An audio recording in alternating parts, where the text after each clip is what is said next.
तो hello everyone. So guys, आज हम लोग अपने लेक्चर नंबर 2 में हैं और आज हम लोग बात करेंगे क्वेश्चन नंबर 3 से लेके क्वेश्चन नंबर 11 तक। आज के लेक्चर में कंप्लीट करेंगे। ओके, तो देखिए क्या क्या है। सबसे फर्स्ट अगर हम लोग देखें बच्चा लोग, तो देखिए यहाँ पे बोला है मार्जिनल रेवेन्यू, एवरेज रेवेन्यू और टोटल रेवेन्यू। मतलब एक है रेवेन्यू फंक्शन के ऊपर क्वेश्चन है, एक दो और ओके, और एक ये तीन रेवेन्यू फंक्शन के ऊपर क्वेश्चन है बच्चा लोग। बाकी के जो तीन क्वेश्चन है देखिए यहाँ पे कॉस्ट के ऊपर है, ये कॉस्ट और ये कॉस्ट के ऊपर है। बाकी के तीन जो है वो पूरे के पूरे किसके ऊपर, इलास्टिसिटी ऑफ डिमांड के ऊपर, इलास्टिसिटी ऑफ डिमांड के ऊपर, इलास्टिसिटी ऑफ डिमांड के ऊपर। अब बहुत इंपॉर्टेंट क्वेश्चन है बच्चा, इसमें से ना पता आपके एग्जाम में तीन क्वेश्चन आने वाले हैं। तीन मतलब मैं बोल सकता हूँ इसमें से दो, मतलब 5-5 नंबर के लिए, और इसमें से तीन समझ में आया। एक आपको आ सकता है रेवेन्यू का, एक आपको आ सकता है कॉस्ट का, एक आपको आ सकता है इलास्टिसिटी ऑफ डिमांड का। तो तीन और दो पाँच, टोटल पाँच आएंगे, जिसमें से आपको करने कितने रहेंगे, चार। बात समझ में आ गया। तो चलिए टाइम वेस्ट नहीं करते, तो सबसे पहले इनके ये जो हम लोग आज पढ़ने वाले हैं, इनका पूरा फॉर्मूला देख लेते क्या है। ओके, तो चलिए सबसे फर्स्ट फॉर्मूले पे आ जाते हैं। ये देखिए यही फॉर्मूला है, बस इतना फॉर्मूला बाहर करना है सेकेंड लेक्चर के लिए, बस खत्म। 15 नंबर आपका खत्म हो जाएगा यहाँ पे। कितना खत्म हो जाएगा, 15 मार्क्स। चलिए सबसे फर्स्ट देखिए बच्चा लोग क्या बोल रहा है। कॉस्ट फंक्शन में जिसको हम कॉस्ट बोलते हैं उसी को हम बोल सकते हैं टोटल कॉस्ट भी। क्या बोल सकते हैं इसको, टोटल कॉस्ट। तो टोटल कॉस्ट को हम डिनोट करते हैं सी से, किससे, सी से। अब बात करते हैं दूसरा, एवरेज कॉस्ट। एवरेज कॉस्ट को हम बोलते हैं A C. A C is equal to क्या होता है, टोटल कॉस्ट मतलब C divide by X. C divide by X याद रहेगा। टोटल एवरेज कॉस्ट का फॉर्मूला क्या होगा, सी डिवाइड बाय एक्स, याद रहेगा। बात करते हैं हम लोग मार्जिनल कॉस्ट, जो बच्चा होगा मार्जिनल कॉस्ट होता है एमसी से डिनोट करते हैं। Marginal cost is equal to क्या होता है, derivative of C. Derivative of C मतलब क्या, जो भी आपका टोटल कॉस्ट होगा ये उसी का डेरिवेटिव निकालना है आपको, बस डेरिवेटिव निकालना है। नेक्स्ट, मार्जिनल एवरेज कॉस्ट, जो आपके सर ने इंपॉर्टेंट में नहीं दिया हुआ है बट ये भी है। तो मार्जिनल एवरेज कॉस्ट क्या होता है, डेरिवेटिव ऑफ ए सी, मतलब ये जो है इसका डेरिवेटिव निकालने का यहाँ पे, और जो ये सी है सी का डेरिवेटिव यहाँ पे निकालना है, बस इतना याद हो जाएगा। सर पहले ना कॉस्ट में तीन आपको याद रखना है। पहले तो टोटल कॉस्ट, टोटल कॉस्ट को सी बोलते हैं। उसके बाद average cost C upon X, फिर sir marginal cost derivative of C, बस इतना याद हो गया। मतलब एक क्वेश्चन आपका बन गया। अब ये रेवेन्यू, रेवेन्यू फंक्शन में देखिए रेवेन्यू को आप आर से भी डिनोट कर सकते हैं और टी आर से भी बोल सकते हैं। रेवेन्यू मतलब टोटल रेवेन्यू या फिर रेवेन्यू, दोनों को हम लोग सेम, या फिर आप आर बोलिए या फिर आप टोटल रेवेन्यू बोलिए, टी आर बोलिए, दोनों का मतलब सेम है। ओके, अब total revenue is equal to क्या होगा, price into demand, price into demand, price into demand, याद रहेगा। तो टोटल रेवेन्यू कितना होगा, प्राइस को मल्टीप्लाई कर देना डिमांड के साथ। ओके, बात करते हैं एवरेज रेवेन्यू। देखिए जैसे यहाँ पे average cost C upon x है, तो एवरेज रेवेन्यू क्या होगा, रेवेन्यू अपॉन डिमांड। समझ में आया क्या, रेवेन्यू अपॉन डिमांड, या फिर हम लोग इसको बोल सकते हैं price. Average revenue is equal to price भी होता है। सर कैसे average revenue is equal to price, देखिए ना बच्चा लोग फॉर्मूले में ही देखिए ना, मैं बोल सकता हूँ आर मतलब revenue is equal to P into D है ना, राइट। अब मुझे बताना बच्चा लोग, ये जो डी है ये उस साइड जाएगा तो क्या होगा, सर ये हो जाएगा आर अपॉन डी। क्या हो जाएगा, आर अपॉन डी, दिख रहा है यहाँ पे, देखो आर अपॉन डी, और यहाँ पे क्या बचेगा, पी। तो देखिए ना एवरेज रेवेन्यू का फॉर्मूला क्या है, average revenue is equal to R upon D है। तो मैं बोल सकता हूँ average revenue is equal to R upon D, या फिर इसको मैं पी भी बोल सकता हूँ। तो कहने का मतलब समझ में आ गया क्या, मैं बोल सकता हूँ एवरेज रेवेन्यू जो है वो आर अपॉन डी भी हो सकता है, या फिर इसको हम लोग पी भी बोलते हैं, ये याद रखना बस। ओके, आर अपॉन डी या फिर पी, जो भी प्राइस रहेगा वही आपका एवरेज रेवेन्यू रहता है, ये याद रखना। नेक्स्ट है मार्जिनल रेवेन्यू, क्या होगा, जैसे मार्जिनल कॉस्ट, कॉस्ट का डेरिवेटिव है, वैसे मार्जिनल रेवेन्यू जो होगा वो रेवेन्यू का क्या, रेवेन्यू जो टोटल रेवेन्यू आएगा ना इसका इसका इसका डेरिवेटिव रहेगा, याद। अब ध्यान देना यहाँ पे डी डी रहेगा, डी डी रहेगा, यहाँ पे एक्स है तो यहाँ पे डेरिवेटिव ऑफ डी रहेगा। क्यों, हम लोग डिमांड निकालेंगे, डिमांड का डेरिवेटिव निकालेंगे, ये याद रखना। यहाँ पे डी रहेगा बस। अब बात करते हैं नेक्स्ट, ये हो गया सेकेंड। तो सेकेंड के तीन फॉर्मूले याद हो गए। सबसे पहला total revenue, sir revenue is equal to P into D, समझना। उसके बाद sir average revenue, sir R upon D या फिर पी, बस। उसके बाद सर क्या, मार्जिनल रेवेन्यू, क्या होगा, डेरिवेटिव ऑफ आर, बस खत्म, तीन फॉर्मूले। अब last formula elasticity of demand. देखिए इलास्टिसिटी ऑफ डिमांड का फॉर्मूला जो है, elasticity is equal to minus P upon D into derivative of D. अब देखिए यहाँ पे बहुत इंपॉर्टेंट है, यहाँ पे पी रहेगा price. Okay, with respect to price होता है डिमांड में, यहाँ पे देखिए विथ रिस्पेक्ट टू डिमांड होता है, और यहाँ पे विथ रिस्पेक्ट टू क्या होता है, एक्स होता है। तो देखिए यहाँ पे सी होगा, सॉरी यहाँ पे एक्स होगा, यहाँ पे डी होगा, और यहाँ पे पी होगा, बस तीनों में याद रखना है। ओके, ये फॉर्मूला, इस फॉर्मूले पे आपका कोई भी इंपॉर्टेंट क्वेश्चन नहीं है, डोंट वरी, तो आपको ये फॉर्मूला याद करने की जरूरत नहीं है, समझना। आपसे जितने भी 3 क्वेश्चन थे वो ये दोनों फॉर्मूले थे। तो देखिए जब भी क्वेश्चन के अंदर मार्जिनल रेवेन्यू दिया रहेगा, क्या दिया रहेगा सर, जब भी क्वेश्चन के अंदर मार्जिनल रेवेन्यू दिया रहेगा, एवरेज रेवेन्यू दिया रहेगा और हमें इलास्टिसिटी ऑफ डिमांड बोला रहेगा, तब आपको ये फॉर्मूला लगाना है, ये वाला नहीं, ये वाला नहीं। कहने का मतलब समझा क्या? क्या बोला? अगर क्वेश्चन के अंदर कहीं पे भी पूरे क्वेश्चन के अंदर मार्जिनल रेवेन्यू लिखा है, एवरेज रेवेन्यू लिखा है और इलास्टिसिटी ऑफ डिमांड लिखा है, तो आप ये फॉर्मूला लगाएंगे। तो M R is equal to A R होता है इनटू ब्रैकेट में 1 minus 1 upon elasticity of demand. ये देखिए इसको इलास्टिसिटी ऑफ डिमांड बोलते हैं, ये जो साइन है इसको क्या बोलते हैं? Elasticity of demand. और average revenue is equal to क्या होता है? प्राइस। ऑलरेडी हमने देखा है average revenue is equal to price होता है। बस इतने फॉर्मूले आपको बैठ होने चाहिए। 2 मिनट लीजिए, फॉर्मूला बैठ कीजिए। 2 मिनट लीजिए, पहला फॉर्मूला बैठ कीजिए, उसके बाद हम लोग इसको सोल्यूशन करेंगे। समझ में आया? सर एक बार फिर से अपना पूरा रिकैप करवा दो फटाफट। इसलिए सबसे पहला क्या था सर? कॉस्ट। कॉस्ट को सी से डिनोट करते हैं। उसके बाद sir average cost. Average cost का formula C upon X. Sir उसके बाद क्या था sir? Marginal cost. Marginal cost का फॉर्मूला क्या? Derivative of C. ओके। उसके बाद मार्जिनल एवरेज कॉस्ट होता है, इसका फॉर्मूला क्या? Derivative of A C. But ये आपके इंपॉर्टेंट में नहीं है, तो ये लास्ट वाला अगर आप नहीं बैठ करोगे तो भी चलेगा। अब दूसरा रेवेन्यू में, रेवेन्यू का क्या रहेगा? R is equal to price into demand, P into D. उसके बाद एवरेज रेवेन्यू। एवरेज रेवेन्यू क्या होता है? आर अपॉन डी, या फिर इसको पी बोल सकते हैं। उसके बाद सर मार्जिनल रेवेन्यू क्या होता है सर? Derivative of are. खत्म। उसके बाद इलास्टिसिटी ऑफ डिमांड, जो कि इंपॉर्टेंट में आपका फॉर्मूला नहीं है ये वाला। ओके, तो आप बैठ नहीं करोगे तो भी चलेगा। अगर बैठ करना है तो आपको क्या करना है? Minus P upon D into derivative of, okay, D कर देना। नेक्स्ट है मार्जिनल रेवेन्यू। बच्चा क्या है? Marginal revenue. Marginal revenue is equal to क्या होगा बताइए? जब भी क्वेश्चन के अंदर इलास्टिसिटी ऑफ डिमांड दिया है तब आपको ये फॉर्मूला लगाना है। क्या रहेगा sir? Marginal revenue is equal to average revenue bracket में 1 minus 1 upon elasticity of demand. और एवरेज रेवेन्यू क्या होता है? इज इक्वल टू प्राइस होता है। चलिए इसी के ऊपर आप क्वेश्चन करेंगे। देखिए, चलिए ये रहा क्वेश्चन, वही है थर्ड वाला। हम लोग को प्राइस दे दिया है, यही है ना? हाँ, प्राइस दे दिया है और डी दे दिया। देखो यहाँ पे प्राइस दे दिया ना, प्राइस दे दिया। देखो, देखिए बच्चा लोग क्वेश्चन नंबर 3 देखिए। क्वेश्चन नंबर 3 देखिए, हम लोग को प्राइस दे दिया है। प्राइस कितना दिया है बच्चा लोग? P is equal to 20 minus 2D square. और हमें बोला टोटल रेवेन्यू निकालिए, मार्जिनल रेवेन्यू निकालिए और डी की वैल्यू दे दी है। तो कोई बात नहीं, टोटल रेवेन्यू मतलब T R. T R is equal to क्या होता है sir? Price into demand. Marginal revenue क्या होता है sir? Okay, M R is equal to क्या होता है बोलो सर? मार्जिनल रेवेन्यू क्या होता है? D upon D D of R. Okay, derivative of R. चलिए यही है। तो चलिए ये क्वेश्चन करते हैं सामने, एकदम सिंपल। ये रहा, आपको क्या दे दिया है? पी दे दिया है और डी की वैल्यू दे दी है और आपको टी आर और एम आर बोला है। कोई बात नहीं, चलिए सबसे पहले हम सॉल्व करेंगे टी आर। टोटल रेवेन्यू, बताइए total revenue is equal to क्या होता है सर? Price into demand.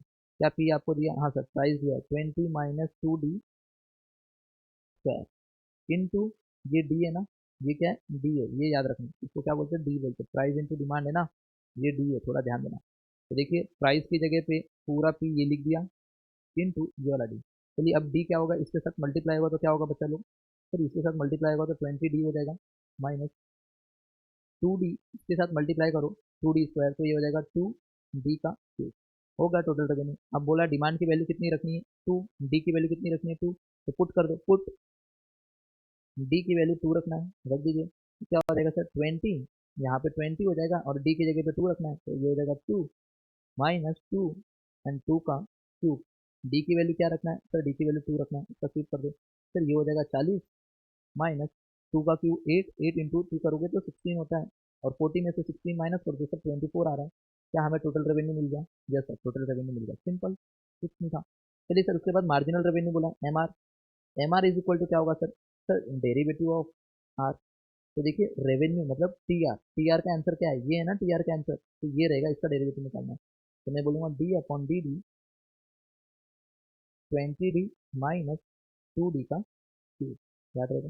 चलिए डेरिवेटिव निकालना मतलब क्या? स्प्लिट करो, D upon D D, 20D minus D upon D D, 2D का क्यूब। देखिए बहुत इंपॉर्टेंट है, इधर डी है इधर डी है, डेरिवेटिव आएगा। समझ में? जो टर्म इधर रहता है वही टर्म इधर रहना चाहिए। समझ में? जो टर्म इधर रहता है वही टर्म इधर रहना चाहिए, बात समझ में? तो बताइए, डी जैसे एक्स का डेरिवेटिव क्या था? 1, तो डी का डेरिवेटिव क्या होगा? 1 ही होगा, याद रहेगा। तो 20 इंटू 1 करोगे तो 20 आएगा, ये आंसर आ गया 20। अब डी क्यूब का, वहां पे देखिए एक्स क्यूब का डेरिवेटिव क्या होता है? 3x स्क्वायर होता है, तो डी क्यूब का क्या होगा? 3D स्क्वायर, याद रहेगा। तो ये 2 इंटू 3D स्क्वायर, याद रहेगा। ये बात सबको समझा? ये बात सबको समझा? अब देखिए 20 माइनस 2 को इसके साथ मल्टीप्लाई करो सर, 6 डी स्क्वायर। बस अब पुट कर दो वैल्यू डी की। पुट डी की वैल्यू कितनी है बच्चा लोग रखने के लिए बोला, डी की वैल्यू 2 रखना है, ठीक है। तो डी की वैल्यू 2 रखी है यहाँ पे, तो क्या हो जाएगा सर 20 - 6, डी की वैल्यू 2 स्क्वायर, तो 20 - ओके 6 × 2 का स्क्वायर कितना होता है सर 4, तो कितना हो जाएगा 20 - 24। बताइए मार्जिनल रेवेन्यू कितना आ गया सर, मार्जिनल रेवेन्यू आ रहा है -4। खत्म खत्म खत्म खत्म, क्वेश्चन खत्म। आसान था क्या क्वेश्चन, कुछ था क्वेश्चन के अंदर, कुछ नहीं था, सबसे आसान। क्या था बच्चा लोग बोलो, क्या ये क्वेश्चन समझा। अब ये वाला क्वेश्चन देखिए, ठीक, ये क्वेश्चन दिया है, थोड़ा ध्यान देना इसके अंदर, स्टार मार्क करना थोड़ा सा। एक्चुअली ये डी नहीं रहेगा, ये पी रहेगा यहाँ पे, समझ में आया। प्राइस दिया रहेगा तो ये डी होता है, ये याद रखना, समझ में आया? ये पी रहेगा यहाँ पे, इसको थोड़ा सा करेक्शन कर लेना बच्चा लोग, यहाँ पे पी रहेगा ये। Okay, P is equal to 30 + 6d - D square, और डी की वैल्यू 4 रहेगी, जैसे यहाँ पे लिखा हुआ है। चलिए ये क्वेश्चन में टोटल रेवेन्यू बोला है, एवरेज रेवेन्यू बोला है, मार्जिनल रेवेन्यू बोला है, सेम सिंपल है, कुछ नहीं है, देखो सेम। अब मुझे बताना total revenue price into demand, price पूरा ये है, तो चलिए प्राइस लिखें 30 + 6d - डी स्क्वायर, इसको किससे मल्टीप्लाई करेंगे सर, डी से। समझ में आया, ये पूरा प्राइस हो गया इंटू डी। अब मुझे बताना इक्वल टू, यहाँ पे भी इक्वल टू डालो, तो डी जो है इसके साथ मल्टीप्लाई होगा, तो क्या होगा सर बोलो, सर 30 डी हो जाएगा, प्लस ये जो डी है इसके साथ भी मल्टीप्लाई होगा, तो क्या हो जाएगा सर 6d² माइनस ये जो डी है इसके साथ भी मल्टीप्लाई होगा, तो क्या होगा सर डी का क्यूब। बस खत्म। अब वैल्यू पुट कर दो, डी की वैल्यू कितनी रखने के लिए बोला 4, तो डी की वैल्यू 4 रखो, put D is equal to 4। क्या आएगा बोलो, फिर ये आ जाएगा 30, यहाँ पे 4 हो जाएगा, प्लस 6, यहाँ पे 4 का स्क्वायर माइनस 4 का क्यूब, डी की जगह पे 4 रखिए, तो कितना हो जाएगा सर ये 120 हो जाएगा, प्लस 6 × 4 का स्क्वायर कितना होता है सर 16, माइनस 4 का क्यूब कितना होता है सर, सर 4 का क्यूब होता है आपका 64। सबको एडलेस करो कितना आ रहा है बताओ सर, ये 120 हो जाएगा, प्लस ओके ये 96 हो जाएगा, ये -64 होगा, तो बताइए टोटल रेवेन्यू कितना आ गया सर, टोटल रेवेन्यू आ गया 156। खत्म खत्म टोटल रेवेन्यू। बोलो समझ में आया क्या बच्चा लोग, सबको समझा क्या। चलिए अब बताइए एवरेज रेवेन्यू क्या होगा, एवरेज रेवेन्यू का फॉर्मूला R/D या फिर प्राइस बोलते हैं, क्या बोलते हैं प्राइस। तो देखिए प्राइस क्या यही है थी, बस वही लिख दीजिए, AR is equal to P. तो AR क्या हो जाएगा, AR की वैल्यू प्राइस है, मतलब 30 + 6d - डी का स्क्वायर। पुट कर दीजिए, पुट डी की वैल्यू कितनी रखनी है 4, तो क्या हो जाएगा सर 30 + 6, यहाँ पे 4 -4 का स्क्वायर, ये हो जाएगा 30 + 24 -4 का स्क्वायर कितना होता है रे बच्चा 16। सबको एडलेस करो कितना आ रहा है, सर ये हो जाएगा 54 -16। तो बताइए AR की वैल्यू कितनी आ गई सर, AR आ गया 38। खत्म, कुछ था, कुछ भी नहीं है बच्चा, बहुत आसान है यार, बहुत आसान है। बात करते चलिए मार्जिनल रेवेन्यू। मार्जिनल रेवेन्यू क्या होता है, डेरिवेटिव ऑफ आर। तो आर ध्यान से देखा, आर मतलब टोटल रेवेन्यू को आर बोलते हैं, आर का फाइनल आंसर क्या है, ये आंसर है, दिख रहा है। तो ये होगा यहाँ पे डेरिवेटिव निकालना है, तो मैं क्या हो जाएगा बताएं, D/dd। आर पूरा क्या रहेगा सर, ये पूरा आर है, ये याद रखना है, 30d + 6d² - डी का क्यूब। अब इसको स्प्लिट कर दो, तो क्या हो जाएगा sir, D/dd 30d + D/dd 6d² - D/dd okay D का क्यूब। अब बताइए डेरिवेटिव ऑफ डी क्या होगा सर, 1 1 × 3 30 करोगे तो कितना आएगा 30, प्लस ये 6 इसके साथ है तो 6 को इधर ही इंटू करो, डी स्क्वायर का derivative sir 2d minus D cube का डेरिवेटिव क्या होगा सर 3d का स्क्वायर। अब क्या करना है, वैल्यू पुट कर देना, पुट डी की वैल्यू कितनी है सर 4 रखना है, तो क्या हो जाएगा 30 + 6 × 2 × ये 4 हो जाएगा, ओके -3 × ये 4 का स्क्वायर, ये हो जाएगा 30 प्लस 2 × 4 करोगे तो कितना होगा 8, 8 × 6 करोगे तो कितना होगा सर 48, और यहाँ पे 4 का स्क्वायर करोगे तो कितना होगा सर, 4 का स्क्वायर होता है 16, 16 × 3 करोगे तो 48, तो 48 पॉजिटिव 48 माइनस, तो क्या हो जाएगा डायरेक्ट आपको मिल जाएगा MR की वैल्यू मिल जाएगी 30। खत्म। तो क्या मैंने क्वेश्चन नंबर 4 भी आपको करवा दिया क्या बच्चा, क्वेश्चन नंबर 4 भी आसान है, बस आपको फॉर्मूला याद रखना, तीनों तीनों फॉर्मूला खाली याद रखना क्या होता है बस। अब उसके बाद ये क्वेश्चन आप खुद से ट्राई करेंगे, तो क्वेश्चन ये ट्राई करो, आपका आंसर ये आएगा, चेक कर लेना। ट्राई करो और आपका आंसर ये आएगा, चेक कर लेना, चेक कर लेना, थोड़ा सा साइड में हट जाता हो देख लीजिए। ओके चलिए अब बात करेंगे हम लोग क्वेश्चन नंबर 6 से जो है कॉस्ट वाला दिख रहा है यहाँ से, ये वाला जो है, अब हम बात करेंगे ये वाला कॉस्ट वाला।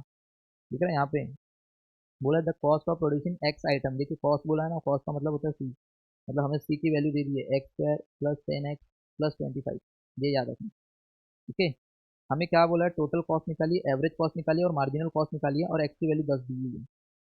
ओके, तो टोटल कॉस्ट का फॉर्मूला क्या होता है सर, टोटल कॉस्ट को सी बोलते हैं। एवरेज कॉस्ट का फॉर्मूला क्या होता है sir, A C is equal to C upon X होता है।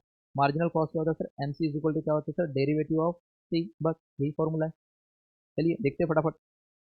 तो चलिए हम लोग को कॉस्ट दे दिया है और एक्स की वैल्यू दे दिया 10, तो सबसे पहला उन्होंने बोला टोटल कॉस्ट निकालो, क्या निकालो, टोटल कॉस्ट। चलिए total cost is equal to क्या होता है सर, सी होता है। तो सी की वैल्यू क्या है, total cost is equal to मैं बोल सकता हूँ x square plus 10x plus 25, यही होता है। अब वैल्यू पुट कर दीजिए, एक्स की वैल्यू कितना रखने के लिए बोला, 10, तो वैल्यू पुट करो यहाँ पे, put X is equal to 10, तो क्या हो जाएगा 10 का square plus 10 into X plus 25। 10 का स्क्वायर कितना होता है सर, 100। ओके, यहाँ पे एक्स की वैल्यू 10 रखना है ना, यहाँ पे 10 पुट कर दीजिए, तो कितना हो जाएगा 100 प्लस 25, तो बताइए कितना हो गया सर, 225। तो मैं बोल सकता हूँ टोटल कॉस्ट कितनी है सर, टोटल कॉस्ट है 225। बस खत्म, इजी था बच्चा, बहुत आसान है यार, कुछ नहीं है। 10 नंबर हो जाएंगे ये, अगर ये कर लिए तो।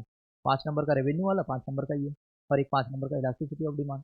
15 इधर, ऊपर 10 मिल जाएंगे, तो 25 तो गिनेंगे नहीं, खाई खाई के लिए बीसी मार्क्स की क्वेश्चन है, तो आप एक एक्स्ट्रा कर पाओगे। समझ में आया, तो एक्स्ट्रा करना नहीं, कोई सारी करना। ओके, चलिए अब बात करें, दूसरा बोला था एवरेज कॉस्ट। एवरेज कॉस्ट को किससे फॉर्मूला, सी अपॉन एक्स। तो चलिए सी की वैल्यू क्या है sir, x square plus 10x plus 25 upon क्या करना है बच्चा लोग, एक्स, क्या करना है एक्स। अब मुझे बताना है, ये जो एक्स है ना इसके साथ भी डिवाइड होगा, ये एक्स इसके साथ भी डिवाइड होगा, और ये एक्स इसके साथ भी डिवाइड होगा, तो सबको स्प्लिट कर दो। X square upon X plus 10x upon X plus 25 upon x. समझ में आया क्या। अब देखिए ये एक्स से ये एक्स स्क्वायर का एक एक्स चला जाएगा, एक्स स्क्वायर मतलब एक्स इंटू एक्स करोगे तो एक एक्स स्क्वायर चला जाएगा। ये एक्स से ये एक्स के तो क्या आएगा सर, इधर एक्स बचा, इधर बचा 10 प्लस इधर बचा 25 अपॉन एक्स, ये याद रहेगा सबको। चलिए अब कुछ नहीं करना है, पुट एक्स की वैल्यू कितनी रखनी है, 10 रखिए, तो क्या हो जाएगा सर, ये वाले एक्स की जगह पे 10 रखिए, तो क्या हो जाएगा सर, 10 प्लस 10, यहाँ पे आ जाएगा 25 अपॉन 10, ये हो जाएगा 20 प्लस 2.5, ये हो जाएगा एवरेज कॉस्ट आ गया सर 22.5, खत्म। एवरेज कॉस्ट भी निकाल लिया, क्या था, इजी तो था बच्चा, क्या था, एकदम इजी। ओके, समझ में आया बच्चा लोग। चलिए अब नेक्स्ट देखिए क्या बोला है, मार्जिनल कॉस्ट बोला था निकालने के लिए। Marginal cost is equal to derivative of C, derivative of C. तो चलिए डेरिवेटिव ऑफ सी, सी मतलब क्या, यही पूरा कॉस्ट फंक्शन, इसी का डेरिवेटिव निकालना है। ऑलरेडी आपने पहले लेक्चर में देख लिया था, तो x square plus 10x plus 25। चलिए स्प्लिट करना पड़ेगा ना, D upon D x square, D upon D x 10x plus D upon D x 25। समझ में आया क्या। चलिए एक्स स्क्वायर का डेरिवेटिव क्या होगा सर, एक्स स्क्वायर का डेरिवेटिव होता है 2x प्लस, ये देखिए यहाँ पे एक्स एक्स का डेरिवेटिव 1 इंटू 10 करोगे तो कितना होगा 10। अब देखिए ये 25 के साथ ना कोई एक्स का वेरिएबल ही नहीं है, एक्स का वेरिएबल ही नहीं तो डेरिवेटिव नहीं आएगा, तो क्या आएगा 0, तो ये भी 0 हो गया, तो बताइए क्या आ गया सर, 2x प्लस 10। अब वैल्यू पुट कीजिए, पुट एक्स की वैल्यू कितना रखना है, एक्स की वैल्यू कितना रखना है सर, 10 रखना है, क्यों यहाँ पे बोला ना एक्स की वैल्यू 10 रखना है, क्या हो जाएगा 2 इंटू 10 प्लस 10, तो कितना आ जाएगा बोलो सर, मार्जिनल कॉस्ट जो आ रहा है आपका। ओके, तो 2 इंटू 10 करोगे तो 20 हो जाएगा, 20 प्लस 10 30, ये हो गया 30। क्या आपका ये क्वेश्चन खत्म, क्वेश्चन नंबर 6 भी कंप्लीट हो गया बच्चा। चलिए अब क्वेश्चन नंबर 7 दिख रहा है यहाँ पे, क्वेश्चन नंबर 7 आपको ट्राई करना है। पहले आप ट्राई कीजिए, फिर मेरे को आंसर बताइए कि ये आ रहा है। पहले आप खुद से ट्राई कीजिए और मैच कीजिए आपका यही आंसर आ रहा है क्या। ओके, फटाफट ट्राई कीजिए और मुझे बताइए आपका आंसर यही आ रहा है। चलो चलो चलिए देखिए, आई होप आपने ट्राई किया रहेगा, वीडियो को पॉज करके पहले ट्राई करो, समझ में आया क्या। चलिए देखिए क्या है यहाँ पे, सी की वैल्यू क्या है, total cost is equal to C होगा, तो हमें टोटल कॉस्ट ही बोला, देखिए क्वेश्चन में दिख रहा है, total cost, average cost and marginal cost, और एक्स की वैल्यू इस बार 4 दिया हुआ है। तो चलिए total cost is equal to क्या होता है सी, तो मैं बोल सकता हूँ total cost is equal to 4x plus 7x plus 3। Value put कर दीजिए, put X is equal to 4, तो क्या हो जाएगा 4 इंटू 4 का स्क्वायर प्लस 7 इंटू 4 प्लस 3। 4 का स्क्वायर कितना होता है 16, 16 इंटू 4 करोगे तो 64 हो जाएगा ये पूरा वैल्यू, प्लस ये 28 प्लस ये 3। तो बताइए कितना आ रहा है सर। ओके बताइए कितना आ रहा है सर। 64 प्लस 28 प्लस 3 करोगे तो टोटल कॉस्ट आपकी जो आएगी बच्चा वो आएगी 95।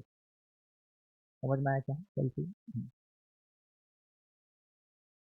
चलिए नेक्स्ट देखिए, एवरेज कॉस्ट कितना है बच्चा लोग, average cost A C is equal to C upon X. तो सी कितना है बोलो सर, सी है 4x square plus 7x plus 3 divide by X. अब एक्स सबके साथ स्प्लिट कर दो, सी हो जाएगा 4x square upon X plus 7x upon X plus 3 upon X. ये एक्स से ये एक्स स्क्वायर कट, ये एक्स से ये एक्स कट, तो बचा क्या sir 4x plus 7 plus 3 upon X, ये आ गया। अब वैल्यू पुट कर दीजिए, पुट एक्स की वैल्यू कितनी पुट करना है सर 4, कितना 4। तो मुझे बताओ क्या आ जाएगा सर, यहाँ पे आ जाएगा 4 इंटू 4 प्लस 7 प्लस 3 अपॉन 4।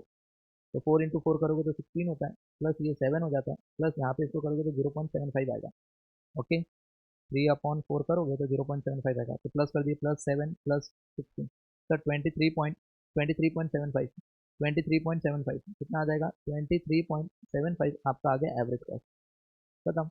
अब बात करते हैं मार्जिनल कॉस्ट निकालना है ना बच्चा, क्या निकालना है marginal cost, specially marginal cost भी निकाल लेंगे। मार्जिनल कॉस्ट का फॉर्मूला क्या है, डेरिवेटिव ऑफ सी, तो सी यही है, इसी का डेरिवेटिव निकालना है। 4x square plus 7x plus 3।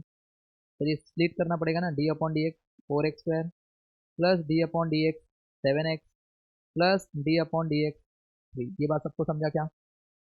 चलिए अब डेरिवेटिव निकालना है बच्चा लोग, तो देखिए डेरिवेटिव कैसे निकलेगा, एक्स स्क्वायर का डेरिवेटिव कितना होता है सर 2x। मैं बोल सकता हूँ 4 इंटू 2x प्लस एक्स का डेरिवेटिव कितना होता है सर 1, 1 इंटू 7 कितना होगा सर 7 प्लस, अब 3 के आगे देखिए कोई भी एक्स का टर्म नहीं है तो डेरिवेटिव आएगा नहीं, जीरो हो जाएगा ये जीरो। तो क्या हो जाएगा सर 4 इंटू 2 करोगे तो 8x प्लस 7। अब वैल्यू पुट कर दीजिए, पुट एक्स की वैल्यू कितना रखना है 4, तो क्या हो जाएगा 8 इंटू 4 प्लस 7, 32 प्लस 7 कितना आ जाएगा सर 39। खत्म। यह आ गया आपका मार्जिनल कॉस्ट की वैल्यू। खत्म। 5 नंबर के क्वेश्चन है भैया, इतना करो 5 नंबर लेके जाओ, बहुत आसान है। चलिए ये वाला क्वेश्चन आप ट्राई करेंगे बच्चे, मैंने ये वाला करा दिया, मैंने ये वाला भी करवा दिया। ये क्वेश्चन आप ट्राई करेंगे और इसका आंसर आप बताएंगे तीनों का।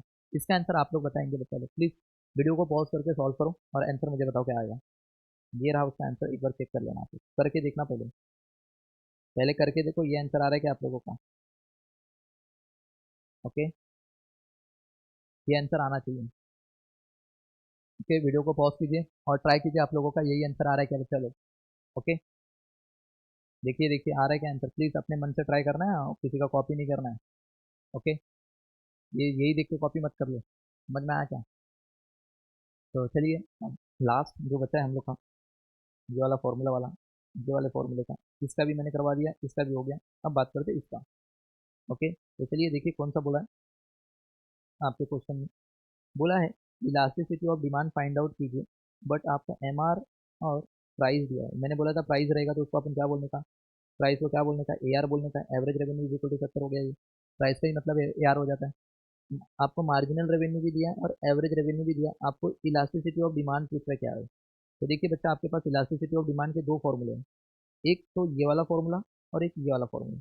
अब बताओ ये वाले फॉर्मूले के लिए मुझे एमआर की जरूरत है क्या, मुझे एआर की जरूरत है क्या, नहीं। तो मुझे क्या दिया है क्वेश्चन में, एमआर और एआर दिया, तो एमआर और एआर दिया मतलब ये वाला फॉर्मूला लगेगा। तो समझ में आया, तो कौन सा फॉर्मूला लगेगा, ये वाला। तो चलिए तो मैंने लगा दिया ये वाला फॉर्मूला, देखो यहाँ पे M R is equal to A R into 1 - 1 upon elasticity of demand. चलिए इसको सॉल्व करेंगे फटाफट एंड आंसर चेक करेंगे क्या आ रहा है। तो चलिए एम आर की वैल्यू कितनी है सर, एम आर की वैल्यू है 20, ए आर की वैल्यू कितनी है 70, 1 - 1 अपॉन इलास्टिसिटी ऑफ डिमांड क्या होगा, दिया नहीं है तो वही कैलकुलेट करेंगे हम लोग। बात समझ में आ गया। अब देखो क्या करना है, एम आर की वैल्यू 20, अब देखो ए आर यहाँ पे क्या है इनटू है, ये उस साइड जाएगा तो क्या होगा सर डिवाइड होगा, क्या होगा सर डिवाइड, तो ये डिवाइड 70 हो जाएगा। यहाँ पे क्या बचा sir 1 - 1 upon elasticity of demand. बात समझ में आ गया क्या?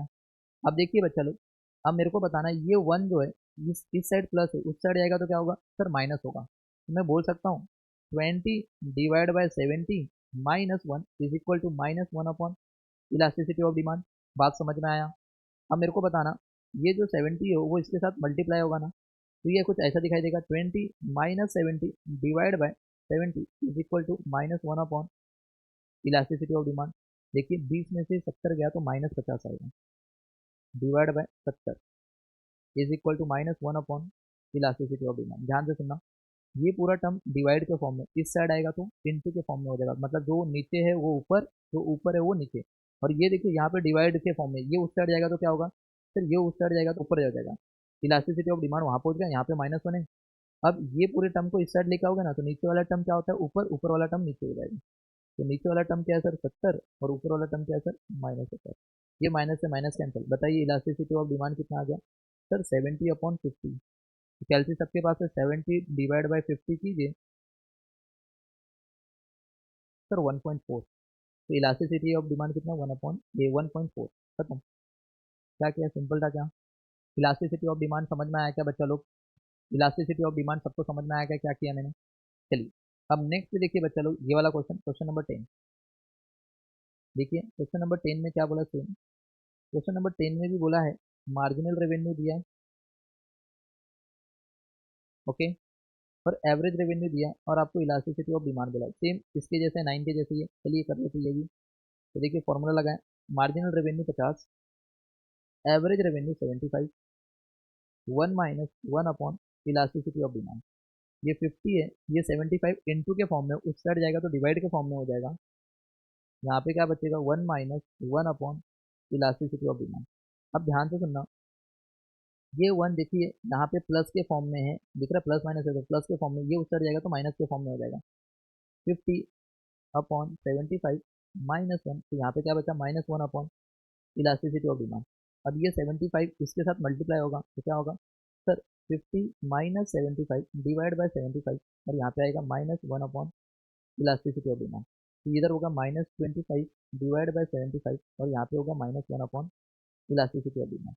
अब ध्यान से सुनना, ये इलास्टिसिटी ऑफ डिमांड डिवाइड के फॉर्म में उस साइड जाएगा, ये आ जाएगा ऊपर, और यहाँ पे -1 है। अब ध्यान देना, ये पूरा टर्म देखिए ये डिवाइड के फॉर्म में, तो ये जो नीचे रहेगा ऊपर, जो ऊपर रहेगा वो नीचे। तो इधर आ जाएगा 75 डिवाइड बाय -25, ये माइनस से माइनस कैंसिल, और 25 से ये कितने टाइम में जाएगा 3 टाइम में, तो इलास्टिसिटी ऑफ डिमांड कितना आ गया 3। खत्म। ये क्वेश्चन भी कंप्लीट। चलिए लास्ट एंड फाइनल क्वेश्चन जो है वो ये वाला, जो आपको दिया है ये वाला। इसमें क्या बोला, एमआर की वैल्यू दे दिया है, और elasticity of demand with respect to price, मतलब आपको इलास्टिसिटी ऑफ डिमांड दे दिया। यहाँ पे बच्चा आपको क्या दे दिया, इलास्टिसिटी ऑफ डिमांड ही बता दिया, और एमआर बता दिया इतना। और आपको पूछा क्या, प्राइस। प्राइस का मतलब क्या होता है सर, ए आर पूछा है, ये याद रखना ए आर। आपको ए आर पूछा है, कोई बात नहीं, घबराना नहीं बच्चा। तो देखिए फॉर्मूला सेम लगा देना, M R is equal to A R, bracket में 1 - 1 अपॉन इलास्टिसिटी ऑफ डिमांड। आपको एम आर की वैल्यू 20 है, ए आर आपको पता नहीं है, 1 माइनस इलास्टिसिटी ऑफ डिमांड 2 दिया है। ओके, तो देख लीजिए 20 is equal to A R into, ये देखिए ये 1 है, और ये 1/2 को क्या बोलते हैं 0.5। तो मैं बोल सकता हूँ 1 - 0.5 करोगे तो कितना आएगा सर, 0.5 ही आएगा। तो यहाँ पे मैं बोल सकता हूँ 0.5 डायरेक्ट लिख सकता हूँ। अब देखिए 0.5 है, ये 20 है, ये 0.5 क्या इनटू के फॉर्म में, उस साइड जाएगा तो डिवाइड के फॉर्म में हो जाएगा। तो 0.5 is equal to A R. Okay, अब बताओ कितना आ जाएगा सर, देयरफॉर ए आर की वैल्यू कितनी आ जाएगी सर, 40 आ जाएगी, 40। देखिए ना 20 डिवाइड बाय 0.5 करोगे तो 40 आ जाएगी, आपका आंसर खत्म। तो गाइज इसी के साथ पूरा का पूरा मैंने आपका जो क्वेश्चन नंबर 1 था, ओके, जो आपका ये चैप्टर था, ओके, ये वाला जो चैप्टर है आपका डेरिवेटिव का, ये मैंने पूरा कंप्लीट कर दिया।